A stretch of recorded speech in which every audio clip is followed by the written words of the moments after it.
जी अस्सलाम वालेकुम। मेरा नाम खुर्रम मुश्तबा है। मैं सॉफ्टवेयर से रिलेटेड मेरा बिज़नेस है और तकरीबन कोई 30 ईयर्स से जो है मेरा यही काम है। ज़्यादा जो है जॉब बैठने की होती है, जिसकी वजह से पोस्चर भी ठीक नहीं रहता।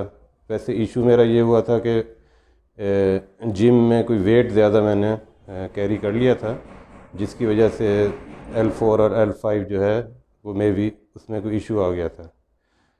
काफ़ी बड़े बड़े कायरोप्रैक्टर्स, फिज़ियोथेरेपिस्ट और सर्जन से जो है ट्रीटमेंट करवाया, लेकिन कोई उसके अंदर कोई परमानेंट कोई सलूशन नहीं था।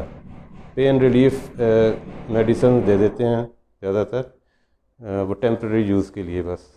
लेकिन उसके बाद फिर वही दोबारा कुछ अरसे बाद वही इशू दोबारा आना शुरू हो जाते हैं। लेकिन अब इधर मैंने करवाए हैं,